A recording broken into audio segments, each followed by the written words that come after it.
Bienvenidos a Biología Boricua. Les habla Luis Javier Villanueva. Biología Boricua es un podcast donde hablamos sobre la investigación científica en todas las áreas de la biología. En particular conversaremos con investigadores que trabajan en Puerto Rico y con boricuas que trabajan en otros países.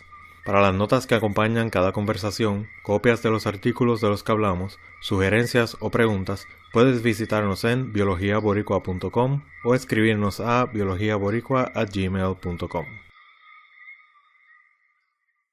En este episodio vamos a hablar con María Isabel Herrera, estudiante doctoral en la Universidad de Puerto Rico, recinto de Río Piedras. Ella tuvo su grado en la Universidad del Valle, en Cali, Colombia, y ahora pues brincó el charco y está aquí en la isla haciendo sus estudios doctorales, trabajando en algunos aspectos del impacto de ruido en la fauna. Y vamos a hablar de un artículo que publicó hace un par de años sobre el efecto de ruido en comunidades en Puerto Rico. Pero de eso vamos a hablar un poquito más adelante. Primero, pues muchas gracias por dedicarme este ratito. Gracias a ti, Luis, por invitarme a ser parte de este interesante proyecto. Pues lo que quería empezar era ver de dónde salió ese interés que nos surge siempre para la biología. De dónde más o menos te surgió esa inquietud, esa curiosidad que te llevó a este camino donde estás ahora. Pues la verdad, cuando terminé el high school en Colombia no estaba muy segura de lo que quería estudiar, pero siempre me gustaron mucho los animales, pero me inclinaba más como por lo que me gustaba era la antropología. Y la verdad fue que me metí en biología porque en ese momento no me podía ir para otra ciudad a estudiar. Pero durante el primer semestre que hice mi primer salida de campo, quedé enamorada del bosque, quedé enamorada de los animales y decidí que era lo que quería hacer, que la biología era lo que quería. Y entonces ahí empezó todo, en ese momento empezó todo, con esa salida de campo a un río muy lindo, cerca de Cali, la ciudad de donde soy. Y ya allá en la universidad, ¿en qué proyectos estabas trabajando allá en la universidad antes, allá en Colombia? Bueno, siempre me dediqué a la herpetología, siempre los anfibios y los reptiles fueron como mis animales preferidos. Y entonces trabajé por varios años en el museo, ayudando al curador del museo. Así recorrí el país visitando sitios, haciendo inventarios de diversidad de anfibios y reptiles en diferentes partes. Trabajé también en proyectos relacionados con el hongo que está afectando a los anfibios. Trabajé también con algunos programas en el zoológico de Cali, con programas de crianza en cautiverio. Así que hice muchas cosas diferentes. Trabajé también en un serpentario donde sacaban veneno para hacer sueros antiofídicos. Entonces digamos que hice muchas cosas dentro del campo de la herpetología y después cuando llegué acá me metí en un campo que nunca había explorado, que nunca me había llamado mucho la atención, pero que me enamoró, que fue la bioacústica, que es con lo que trabajo ahora. El hongo que habían mencionado antes es lo que llaman el quítrido. Si puedes mencionar brevemente qué es y qué efecto ha tenido por allá. O sea, ¿por qué el interés de estudiar este hongo? Bueno, hay interés porque se asume que es una de las causas de extinción de especies. Hay especies, sobre todo en zonas de montaña, que han desaparecido y una de las teorías que se plantea es que este hongo es el que como el causante de la extinción de estas especies o la disminución de poblaciones. Entonces, particularmente en unas poblaciones cerca de Cali, en la cordillera occidental, en los Andes de Colombia, hicimos unos estudios y pudimos encontrar que el hongo estaba presente en animales colectados que estaban en el museo, depositados en el museo, y que estas especies ya no se estaban viendo en el campo, que eran especies que habían estado muy presentes y eran muy abundantes y que ya actualmente no se ven en forma natural. Así que es como la importancia, y yo sé que aquí también en Puerto Rico trabajan mucho con este hongo y bueno, en muchas partes del mundo también es como un tema de moda ahora, lo del hongo. ¿Verdad? Estabas diciendo ya, una vez llegas a Puerto Rico, te interesa el área más, o ¿verdad? Te embaucan en esta área así de bioacústica. ¿En qué en particular empezaste a trabajar así? Pero fue una casualidad también. Okay. Fue una casualidad porque llegué a Puerto Rico y no tenía... Que de hecho, para aprovechar, eso es parte de la historia de todos los investigadores.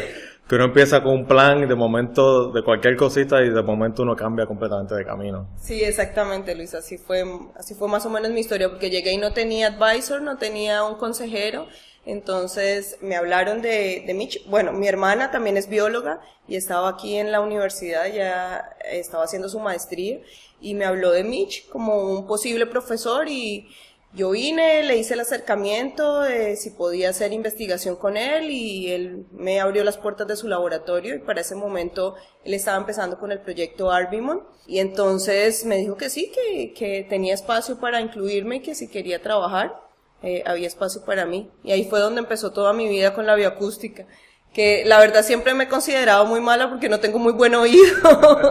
Se me olvidan los cantos de las ranas, no puedo reproducirlos. Conozco otros herpetólogos que son capaces de cantar como cualquier rana que les digan, pero yo no tengo esa capacidad. Pero bueno, es un campo bien interesante, es una herramienta muy buena para poder sacar información como la que estoy trabajando ahora, que es con el efecto del ruido en estos animales. Bueno, y no solamente en anfibios, sino que ahora también trabajo con aves. Para el que no tenga una idea, si puedes describirle un poquito qué envuelve trabajar con bioacústica y por qué se usa, por qué es importante. Bueno, el trabajar con bioacústica es estudiar el canto de los animales. Y los animales utilizan el canto para comunicarse, así como nosotros utilizamos las palabras y los sonidos y la voz, y para comunicarnos ellos también utilizan sus cantos. Entonces es la manera como ellos mantienen los grupos unidos, cómo buscan pareja, cómo mantienen a sus crías también cerca. Entonces es como una forma de comunicación, y particularmente es importante para grupos como las aves y los anfibios, que las utilizan en todo momento. Por ejemplo, en el caso del coquí, todo el mundo, ¿verdad?, conoce el canto que dice coquí. Cada especie tiene un canto diferente. Pues, tal vez la gente no sabe que eso es básicamente los machos tratando de conseguir una hembra. Y en las ranas por lo general eso es así, pero las aves, ¿verdad?, son un poquito más complejos, porque las interacciones son un poquito más complejas entre los individuos. Sí, en las aves es más complejo porque ya no solamente cantan los machos, como tú estabas mencionando, que es el caso de los coquís o de los anfibios en general, de los anuros, sino que en las aves cantan los machos y las hembras, y tienen unos cantos más elaborados. Entonces tienen cantos que son de cortejo, que son para atraer a las hembras, pero también tienen cantos para defender su territorio, tienen cantos para atraer a sus crías. En algunos grupos de aves los papás le enseñan a los hijos el canto, así que no es algo que sea como genético, que viene ya incluido en todo su repertorio genético, sino que es algo que el papá le enseña al hijo. Entonces es bien complejo con las aves, más que con los anfibios. Tal vez está un poquito más, uno lo puede imaginar tal vez un poco más cercano a nosotros. ¿Sí? Que entonces los padres le enseñan el lenguaje a los hijos, y el lenguaje y la voz se utiliza para un montón de diferentes interacciones entre individuos. Sí, exactamente, Luis, es así. Y las ranas son un poquito más sencillas en ese caso, solamente atraer una hembra o proteger donde estás, que no te saquen de allí. Sí, que otro macho no venga a quitarte tu espacio, tu comida y tus hembras. Sí. Pues antes de hablar un poquito aquí del paper, quiero saber de dónde surgió la idea para estudiar, ¿verdad?, que estaban estudiando ruido y el impacto en diferentes comunidades. ¿De dónde más o menos surgió la idea para hacer este proyecto? Bueno, inicialmente surge la idea de aquí del laboratorio. Una estudiante subgraduada lee un artículo, un paper, que se hizo en Inglaterra, más o menos como en el año 2007, sobre cómo las aves en zonas urbanas están empezando a cantar más temprano, cómo empezaron a cantar más temprano para evitar el ruido de los carros.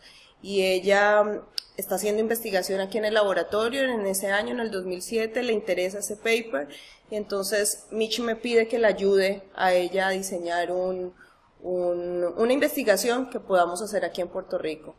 Y al mismo tiempo nos enteramos que la Junta de Calidad Ambiental en consorcio con Fideicomiso y Conservación y con Recursos Naturales, tienen unos recursos para financiar investigaciones, y que sobre todo la Junta de Calidad Ambiental está muy interesada en estudios de ruido y de impacto de ruido en fauna. Entonces se nos unen estas dos cosas y decidimos presentar una propuesta donde queremos analizar el efecto del ruido cercano a zonas urbanas. Y entonces ahí es donde empieza todo este proceso, pero la verdad fue que fueron como varias cosas que se juntaron en el momento. Nosotros con el proyecto de Arbimon aquí en la universidad, esta chica subgraduada con esa idea interesante que le surgió, y estas organizaciones que tienen dinero para financiar un tema que no es, que en ese momento y que hasta ahora no es un tema del que se hable mucho, que es el efecto del ruido en la fauna. Se habla mucho del efecto del ruido en los humanos y cómo nos afecta y no nos deja dormir y nos quedamos sordos y un montón de cosas, pero realmente no se le da mucha importancia a qué le pasa a los animales con el ruido.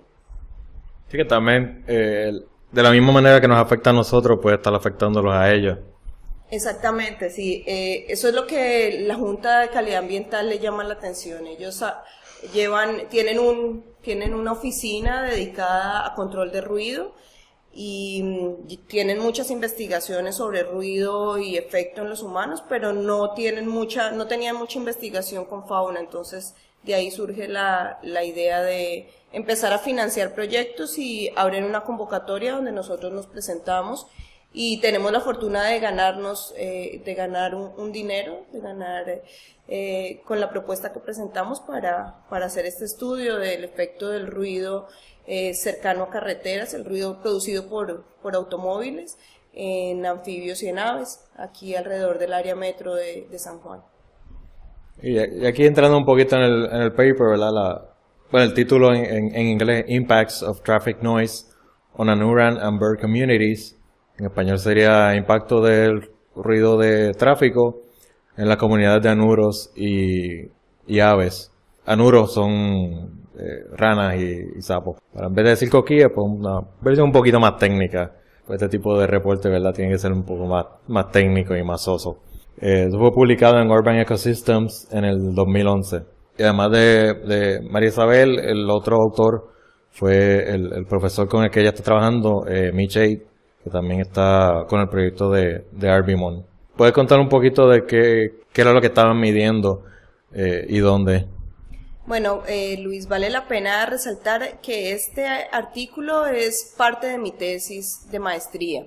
Entonces, eso es importante. Sí, entonces es solamente el primer capítulo de mi tesis de maestría. La idea de mi tesis era evaluar cuál era el efecto de este ruido de los carros sobre comunidades de ranas, de sapitos y de aves alrededor de áreas urbanas. Entonces evaluamos qué pasaba con las comunidades, pero también evaluamos qué pasaba con los cantos. Queríamos ver como ese impacto a diferentes niveles, ver si ese ruido estaba haciendo que las especies simplemente se fueran de los sitios más ruidosos, pero también queríamos ver qué pasaba con las especies que se quedaban, si ellas estaban cambiando sus cantos, que es la otra parte de la tesis que no está mencionada en el artículo. Pero entonces, para centrarnos en esta parte del artículo, quiero contar que lo que hicimos fue escoger como las dos vías de mayor tráfico.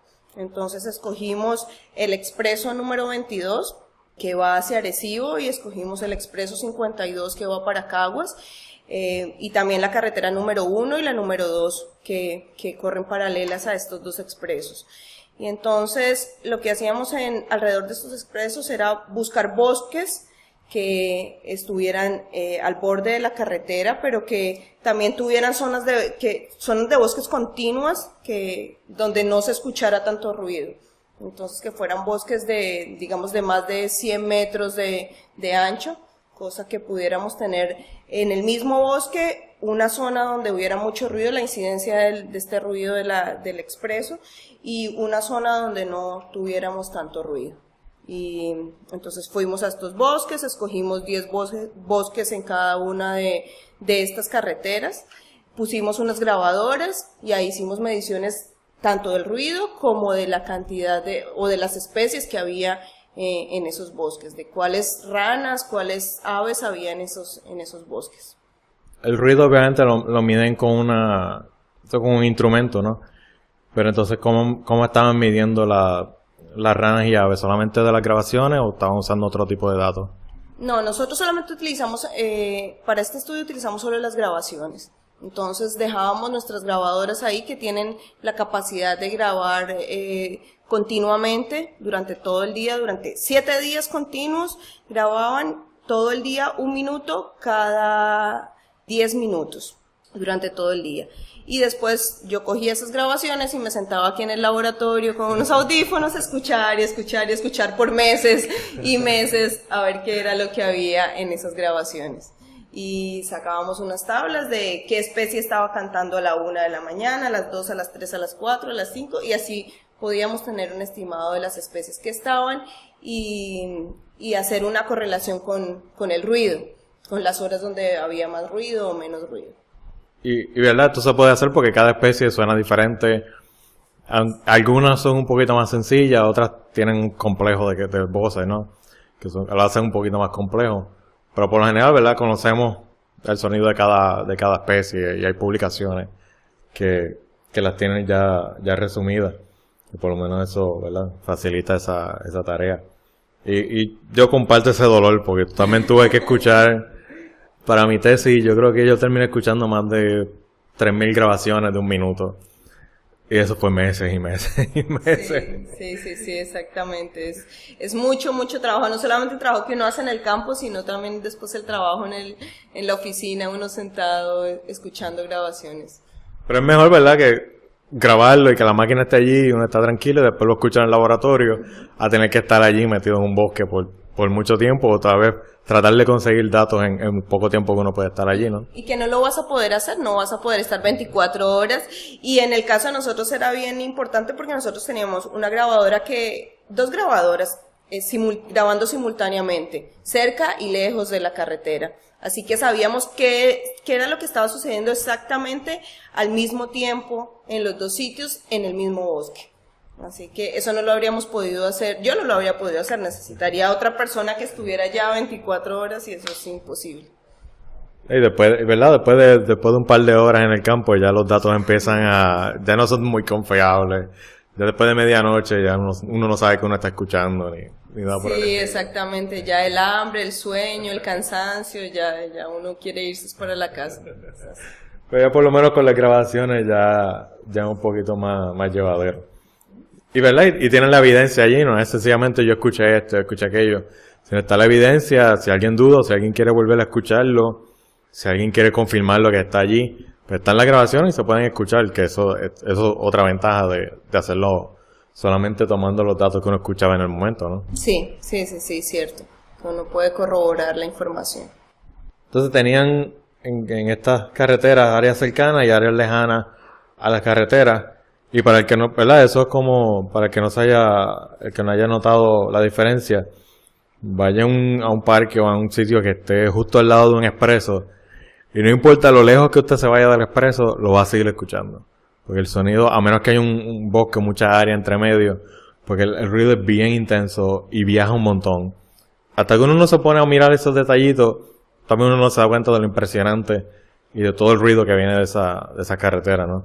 ¿Verdad? Y como a la gente que reside justamente al lado, tienen que, ¿verdad? Yo tenía una novia que vivía justo al lado de un expreso, teníamos siempre que hablar bastante duro, ver el televisor en un lío o ver una película, porque tenía que estar casi a todo volumen, porque el ruido de la carretera día y noche era horrible, ¿verdad? Y las especies o se adaptan a eso, o no se reproducen, o no se encuentran, o no pueden hacer más nada, o se tienen que mudar. No les queda más nada. Sí, exactamente, Luis. Eso era lo que nosotros queríamos ver con esta investigación. Ver qué estaban haciendo las especies. Ver si ellas estaban yendo para otro sitio, o si estaban hablando más duro, cantando más duro, o si estaban cambiando su canto para poderse comunicar. Y entonces veo aquí que básicamente encontraron, obviamente, varias diferencias.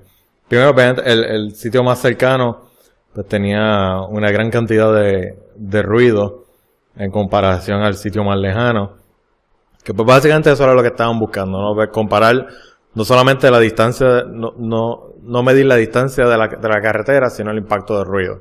Así que es mejor tener sitios parecidos y solamente la única diferencia es que uno tiene un montón de ruido y el otro menos. Por rasgos por encimita, ¿qué fue lo que encontraron?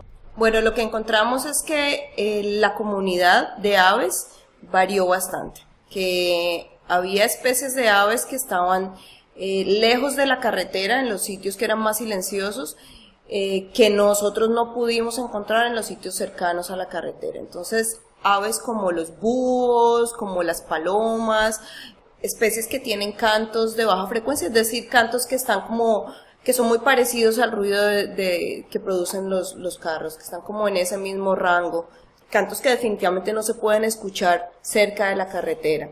Esas especies no las pudimos detectar cerca de la carretera, estaban solamente presentes en los sitios lejos de la carretera. Para el caso de los anfibios encontramos que no había variaciones en la comunidad, pero también pensamos que lo que pasa con los anfibios es que ellos no tienen tanta movilidad como las aves. Las aves cuando, digamos que si una paloma está cerca de la carretera, intenta comunicarse, no se puede comunicar, se va, decide irse para otro sitio donde realmente sí pueda comunicarse. Los anfibios no pueden hacer eso, porque ustedes saben que los coquís son pequeños y aunque ellos saltan mucho, no van a poder irse muy lejos. Entonces, el tiempo que les toma salir el ruido ya sí, ha pasado meses. Y exactamente, sí. La energía tal vez no les vaya a dar para llegar a mucha distancia. Exactamente, entonces encontramos que los anfibios no se estaban moviendo. Que estaban las mismas especies, tanto en los sitios cerca como lejos. Entonces, en cuanto a la composición de la comunidad, solamente vimos efecto en la comunidad de aves. Y básicamente en esas especies con cantos de baja frecuencia. Y también la ventaja de hacer esto es que no solamente tenía aves diurnas, sino también los búhos, que por lo general uno cuando trabaja con aves es durante la mañana, porque ahí es donde está la mayor diversidad de aves. Pero los búhos son una componente bien importante de esa comunidad de aves también. Y por lo menos ahí pudieron encontrarlo.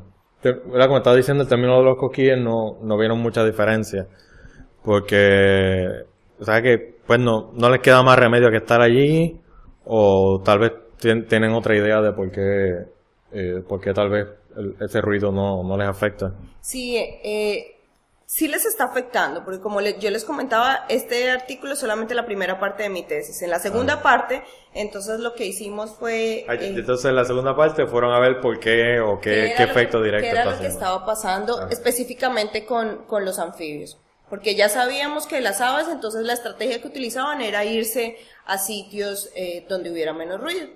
Pero entonces, ¿qué hacían los coquís? ¿Qué estaban haciendo los coquís? Esa era como el interrogante. Entonces empezamos a analizar el canto de las especies que eran más comunes, de las especies que estaban tanto cerca como lejos de la carretera y que pudimos detectar en casi todos los bosques. Y antes de seguir, para aprovechar, bueno, según lo que tiene aquí en el paper, tienen el coquí churí, coquí común, coquí pitito, coquí de las hierbas y la ranita de labio blanco. Y a veces tenían, por lo menos en uno de los sitios tenían una rana introducida, que le llaman la rana cerdo, que parece se está expandiendo por buena parte del norte de Puerto Rico. Así que tenían 5 especies nativas, y son bastante comunes en las áreas, en los llanos y en buena parte de toda la isla. Así que tenían una buena representación por lo menos de esas especies de coquíes que son bien comunes. Que, por ejemplo, por lo menos ahí sabemos que no es un problema de que sea una especie rara o una especie sensitiva, sino que estas especies están en todas partes. Y pues posiblemente son bastante resistentes. Así que tal vez eso también, ¿verdad?, ayuda a que si vamos a evaluar el ruido, pues solamente el ruido, no es que sean sensitivas a algo en particular, como las especies más raras. Sí, entonces cogimos estas especies más comunes en los sitios, esas especies de ranitas más comunes en los sitios, el coquí churrí, el pitito, el coquí común, y analizamos sus cantos. Miramos a ver si el canto era diferente en las poblaciones que estaban cerca a las poblaciones que estaban lejos de la carretera. Y analizar el canto es ver si estaban cantando más seguido, si cantaban más veces en un minuto. Analizamos también si aumentaban la frecuencia del canto, es decir, si cantaban un poco más fuerte, más agudo, más grave, si se hacían algunos cambios en sus cantos. Y lo que encontramos es que de estas especies, la única que cambió sus cantos fue el coquí común.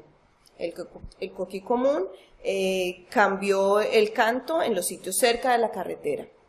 En estas poblaciones que estaban cerca de la carretera, aumentaron la frecuencia a la cual estaban cantando. Subieron un poquitico esa frecuencia del canto, porque resulta que el canto del coquí común se solapa con ese ruido del carro, de los carros, que no pasa con los cantos de las otras especies, están un poco más altos. Entonces, el coquí como si tenía ese solape ahí, como si le estaba interrumpiendo el ruido del tráfico, entonces fue la única especie que aumentó un poquitico para tratar de evitar ese ruido del tráfico que estaba evitando que ellas pudieran comunicarse. Entonces, eso fue lo que encontramos en esta segunda parte. Y ¿verdad? Para hacer un poquito más, aprovechar ese dato, el caso de que cambien de frecuencia no es que el animal no puede hablar un poquito, cantar un poco más agudo, ¿no? Si tal vez sea que los animales que cantan más agudo son los que se reproducen, tipo de selección natural ahí, entonces la frecuencia va cambiando, que entonces ahí tenemos un poco de evolución ahí mismo causado por el ruido de la carretera. Entonces los que cantan más bajo, sencillamente las hembras no lo escuchan y nunca se reproducen. Solamente entonces los que cantan un poquito, una frecuencia más alta, son los que se reproducen y eventualmente, según se van reproduciendo, pues esos son los que van a dominar en esa población, ¿no? Exactamente, sí, Luis, es muy cierto. Fue algo que nosotros no evaluamos porque no hicimos marcaje y recaptura y no estuvimos ahí haciendo seguimiento directo de los individuos, pero sí, es muy cierto, es algo que puede estar sucediendo. Puede haber ahí un proceso de selección hacia los animales que cantan más alto en los sitios cerca de la carretera. Son más eficientes para hacerse escuchar en medio de todo ese ruido de los carros. ¿Y hubo alguna diferencia en términos de cuán alto cantaban o cuánta frecuencia cantaban, cuántas veces repetían el canto? No, en eso no vimos ninguna diferencia, solamente vimos diferencias en la frecuencia a la cual estaban cantando. Pero también ese dato a veces es bastante, se le hace bien difícil, ¿no? Aumentar inclusive el volumen, porque están cantando tan alto como pueden, ¿verdad? Son bastante chiquititos, así que no pueden además mucho más. Sí, el canto implica mucho gasto energético, entonces si tú vas a cantar más fuerte o vas a cantar más veces, necesitas también comer más, y de pronto no tienes tiempo para comer más porque tienes que reproducirte, o tienes que defender tu territorio, así que son muchas cosas que el animalito tiene que ver y tratar como de compensar unas con otras, a ver qué será mejor, si cantar, comer o reproducirme, o cuidar mi territorio. Sí. Todavía nos quedan muchas preguntas, nos quedan varias preguntas por responder. Quisiéramos ver si hay también incidencias en el éxito reproductivo de las especies, si puedes, porque pensamos que puede ser que esto esté afectando, que el ruido esté afectando también el éxito reproductivo de los animales. Quizás se están reproduciendo más lejos que cerca, no lo sabemos. Así que hay muchas otras preguntas alrededor de estos resultados que queremos analizar y que queremos seguir evaluando. Como todo proyecto, ¿verdad? Uno termina con unos resultados, pero de momento te salen 20 preguntas más a partir de esos resultados, ¿verdad? Siempre eso pasa. Y es parte, ¿verdad? La parte divertida del proceso, y uno nunca sabe dónde uno va a parar investigando, porque siempre surgen preguntas nuevas que ni te las habías imaginado cuando empezaste. Sí, todavía hay muchas otras cosas que se pueden explorar. Sí, hay todavía muchas preguntas pendientes por responder. ¿Y esa otra parte está publicada o está solamente en la tesis por ahora? Está en la tesis por ahora, porque queremos hacer otros ensayos, queremos ir al campo y hacer grabaciones, porque estábamos utilizando las grabaciones que hicimos con estas grabadoras que les decía que eran automatizadas y que se dejaban ahí en el campo, pero quisiéramos hacer grabaciones en el momento y ver la respuesta de los animales, tomar medidas de los animales, hacer algo ya más específico. Así que estamos en el proceso de diseñar algunos experimentos para complementar la información que tenemos y poderla publicar. También el problema, ¿verdad? Las grabadoras son bien convenientes, pero hay otra información importante que no estás colectando, que uno no sabe si es que los animales, ¿verdad? En ese caso, cambian la frecuencia porque sí, o a veces en la rana la frecuencia se determina por el tamaño del animal. Entonces, mientras más grande, más baja la frecuencia. Entonces, tal vez se están encogiendo, ¿será? Tal vez los coquíes se están escogiendo, son los más pequeños los que están cerca de la carretera. Sí, quién sabe, tenemos que mirar eso, son cosas que tenemos que evaluar. Sí. La verdad, como toda tecnología, ¿verdad? Y como todo método tiene sus ventajas y desventajas. Y desventajas, sí, es cierto. Hay cosas que las grabadoras no nos permiten evaluar, pero que necesitamos de todas maneras ir al campo y estar ahí en el campo en el momento en que pasa el carro y ver qué hace la rana, o ponerle nosotros el ruido a la rana, estimularla con un ruido de un carro, de un truck o algo así bien fuerte y ver cuál es su respuesta ante ese estímulo. Eso es algo de lo que queremos hacer. ¿Verdad? Como parte de todo lo que trabajamos en el campo siempre nos pasan, tenemos miles de cuentos, ¿verdad? De cosas que nos pasan. Por lo menos en este proyecto, ¿tuvieron alguna anécdota o alguna cosa que les pasó mientras estaban trabajando allí en esos bosques al lado de las carreteras? No, yo creo que la anécdota principal es, y que a mí me llamó mucho la atención siendo de afuera de Puerto Rico, es la amabilidad de la gente. Yo quedé aterrada con, no sé, la calidez de la gente en el campo. La forma tan amable como te recibían en sus casas, te daban almuerzo, te daban juguito, te daban Coca-Cola, a veces nos acompañaban hasta el campo, porque yo siempre salía con una niña subgraduada que era mi asistente de campo. Siempre éramos las dos solas en el campo, y a veces el señor de la casa iba y nos acompañaba. Siempre nos hacían las recomendaciones de las culebras y de todos los otros animales que podíamos encontrar, de las mangostas. Pero nada, yo creo que eso fue como la experiencia más bonita, la de poder compartir con la gente y conocer el otro Puerto Rico, porque no es el Puerto Rico del área metro, no es el Puerto Rico ni la gente de la universidad, sino como el Puerto Rico de verdad, la gente en el campo, la gente en su casa, la gente preocupada por el ambiente, la gente preocupada por sus bosques, la gente contando historias de antes de que pasara el expreso, de cómo era el bosque, de cuántos animalitos había, de lo que ellos hacían antes de que los expresos existieran, de lo bueno que era su vida antes, que están felices con lo de ahora, pero también extrañan mucho lo que tenían antes. Entonces creo que esa fue una de las experiencias como más bonitas. Bueno, también en medio de una de mis salidas de campo tuve un accidente con una culebrita, una alzofis, las jardineras estas que tenemos normalmente, y bueno, ese accidente me costó una semana en el hospital. Pero porque no la viste y te murió. No, yo la capturé porque la quería capturar. Como hacen todos los herpetólogos, por lo general los muerde una serpiente porque la tenían en la mano. Sí, exactamente, fue eso. Ella estaba ahí alimentándose y con mi asistente quisimos, bueno, yo la quise coger para mostrársela a ella, para que ella la viera. Y eso es bastante común en Es Puerto bastante Rico. común, y es un animal que no tiene mucho peligro, porque yo siempre las había cogido sin ningún problema, pero parece que este animal estaba alimentándose, así que creo que estaba bastante activo y tenía bastante toxina, porque ellas de todas maneras, aunque no son unos animales venenosos, mortales, sí tienen toxinas para poder atrapar a sus presas. Entonces, nada, yo la capturé, el animalito me mordió, yo no le di mucha importancia en el momento, pero se me inflamó la mano y, como les digo, todo este proceso me llevó a una semana de hospitalización, donde los médicos estaban más asustados que yo porque nunca habían visto una cosa parecida, y llamaban al CDC en Estados Unidos a ver qué me tenían que hacer, y ellos tampoco sabían. Pero finalmente todo salió muy bien y es una experiencia más de vida. Sí. Por lo menos te pasó aquí, ¿verdad? Que esa especie no es muy... Exactamente, sí. Te pierde unos días, pero no es el riesgo de otras especies en el continente, ¿verdad?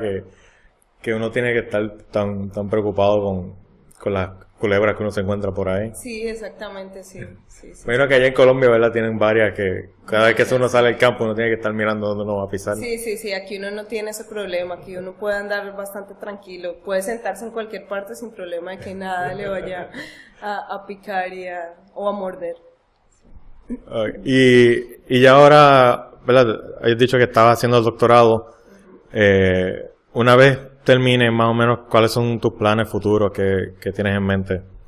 Bueno, ahora acabo de empezar realmente el doctorado y mi idea ahora es seguir trabajando con ruido, pero ya más como incidencia en ruido en áreas protegidas, ver qué está pasando en las áreas protegidas.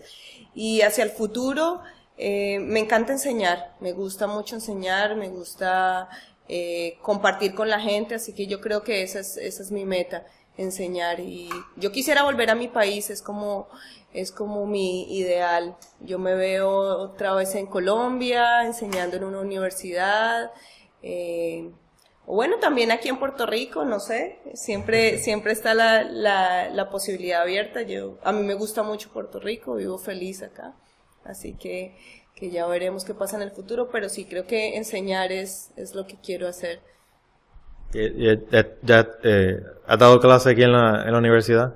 Sí, he sido asistente de cátedra en los laboratorios y tuve también la oportunidad de enseñar biología general en la Universidad Interamericana, la Intermetro, y me fue bastante bien. Es una experiencia bonita, aprende uno bastante de los chicos. Sí. Por lo menos ya sabes, ya has tenido todas esas experiencias y ya sabes hacia dónde quieres ir. Sí, eso lo tengo claro, y seguir trabajando con mis ranitas, que es lo que más me gusta. Los reptiles me gustan, pero prefiero las ranitas. Y nada, y seguir en el bosque. Extraño mucho el bosque. Es algo que no salgo mucho al campo ahora en este momento, pero lo extraño bastante. Sí. ¿Y cómo ves esa diferencia entre los bosques de tu país y los bosques de aquí? ¿Cuál es la mayor diferencia que ves o en qué se te parecen más? Yo creo que la mayor diferencia es como aquí los bosques están cerca de la ciudad. Una salida de campo en Puerto Rico es llegar al laboratorio, coger el carro, ir a Subway, comprar el almuerzo, subir al campo y regresar a dormir a mi casa.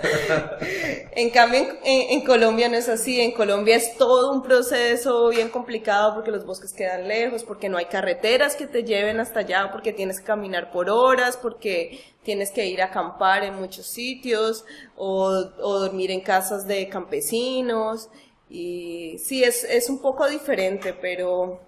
Y bueno, y la estructura del bosque también es diferente y los animales que hay son diferentes, pero sobre todo como la diferencia más marcada para mí es eso de la cercanía. Aquí todo está muy cerca y yo puedo volver a dormir a mi casa y comer en cualquier Burger King o Subway o McDonald's.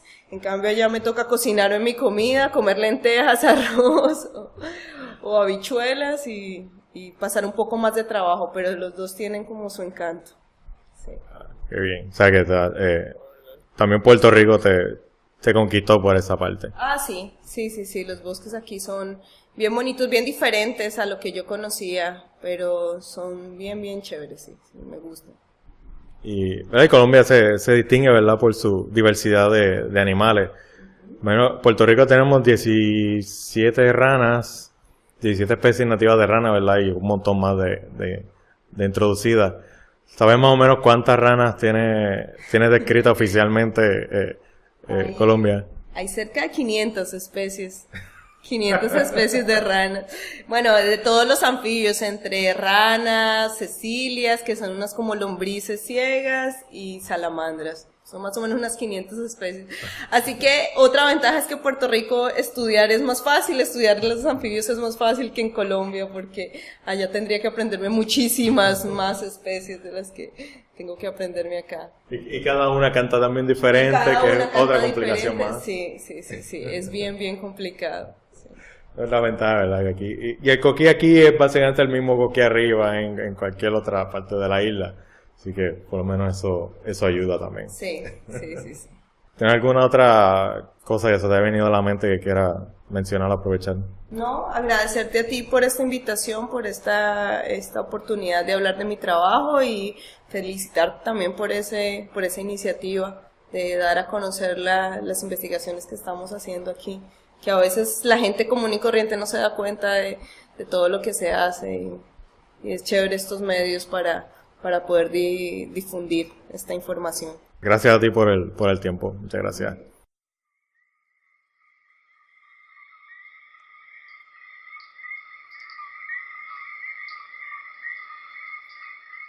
Gracias por escuchar este episodio de Biología Boricua.